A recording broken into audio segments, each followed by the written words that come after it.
Hello, everybody, and welcome to Create Context Weekly Movie Minute. We are brought to you by CreateContext.com. A link is in the description. This week, we are talking about Mel Gibson's new film, Flight Risk. Mel Gibson's newest film, Flight Risk, is a far cry from some of the actor-director's greatest hits. While polarizing, there are some truly great films in Gibson's directorial filmography, from the epic Braveheart to the heartfelt true story of Hacksaw Ridge. Gibson has proven that he is competent in front of and behind the camera. It's so strange then that he's chosen now to make this small, contained story that looks nothing like his previous film. Flight Risk stars Mark Wahlberg as a hitman posing as a pilot, attempting to take out a high-profile witness. The premise is interesting enough, but immediately the audience realizes there is very little that can happen in this movie.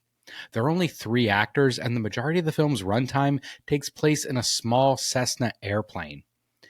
Gibson may have a knack for telling epic period pieces, but unfortunately, he couldn't land this modern-day airport novel. In addition to Wahlberg, Michelle Dockery and Topher Grace are the only other actors of note in this entire film. Topher Grace plays Winston, the wussy mob accountant turned rat, and Dockery plays the no-nonsense marshal with a sordid past.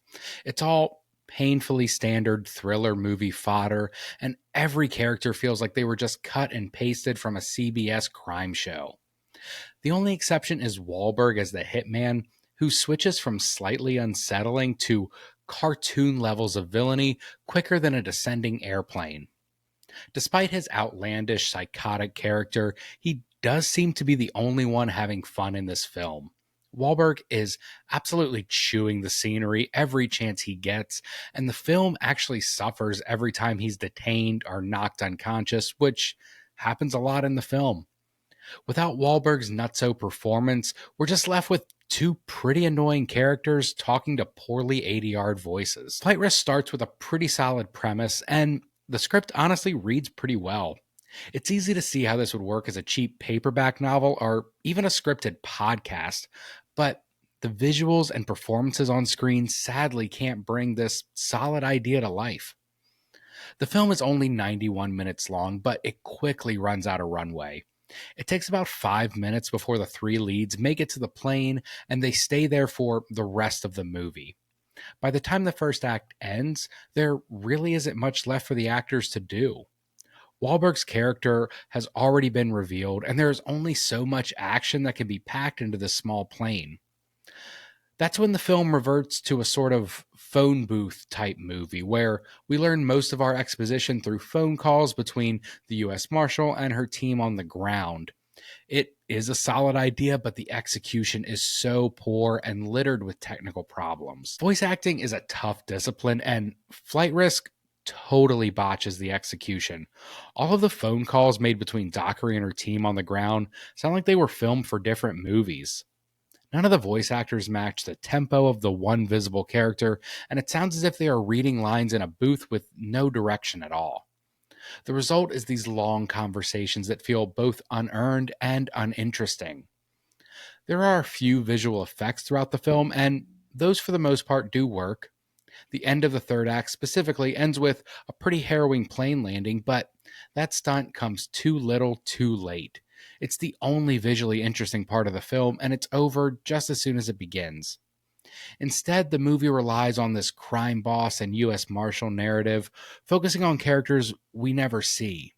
It's an odd choice and one that doesn't lend itself well to at least this 90-minute action movie. Flight Risk feels like a made-for-TV movie, and not in a good way.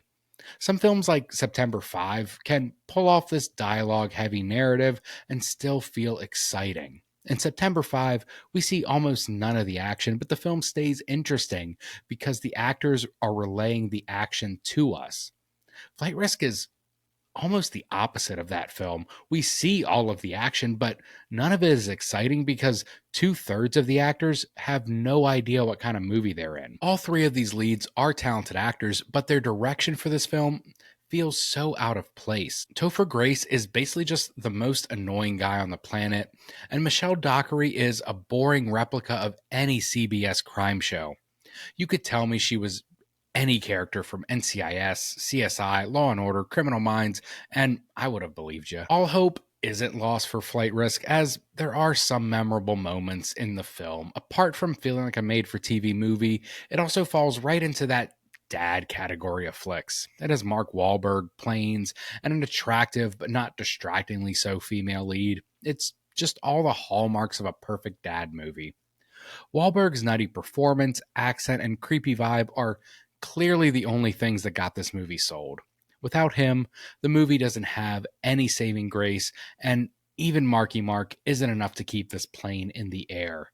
Flight Risk should have been grounded before takeoff. If you like Flight Risk, or maybe looking for something a little bit better, check out some of Gibson's other work, and by other work, I really just mean Braveheart. Braveheart is an amazing film about William Wallace, a Scottish warrior who, spoiler alert, I guess, for a 30-year-old movie, sacrifices his life for his country.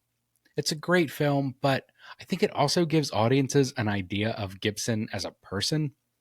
He's someone who clearly cares about honor and believes sacrifice is the most noble deed someone can commit. We see this not so much in Flight Risk, but in his other films like Hacksaw Ridge and obviously The Passion of the Christ, the film he made about the literal crucifixion of Jesus Christ. Next, check out Air Force One, the 1997 film directed by Wolfgang Peterson, starring Harrison Ford as the president and Gary Oldman as the terrorist who has taken over his plane. It's a great action flick, a great plane movie, and if that's not enough to sell you, then I don't know what is. Lastly, I'd say to check out Phone Booth. This 2002 film starring Colin Farrell and directed by Joel Schumacher. Schumacher has made some really great and dark films. The Lost Boys is one of my favorite vampire movies that he did in 1987, and Falling Down in 1993 with Michael Douglas is this crazy psychological thriller where Douglas plays this average businessman who just loses it one day and goes postal on the world. Phone Booth is interesting because it's such a contained film compared to some of Schumacher's other work, but one that still keeps you on the edge of your seat. Almost the entirety of the movie is just Colin Farrell stuck in a phone booth while he talks to Kiefer Sutherland. Sutherland plays this sniper targeting people in New York City, and you never even see him, you just hear his voice. The film thrives on these confines instead of where Flight Risk really suffers under the weight of the limitation it puts on itself. Thank you guys so much for watching this week's Weekly Movie Minute. We'll be back next week with a movie called Companion. I really suggest you guys check it out. I got a chance to see it early, and it is top notch. I will see you again next week.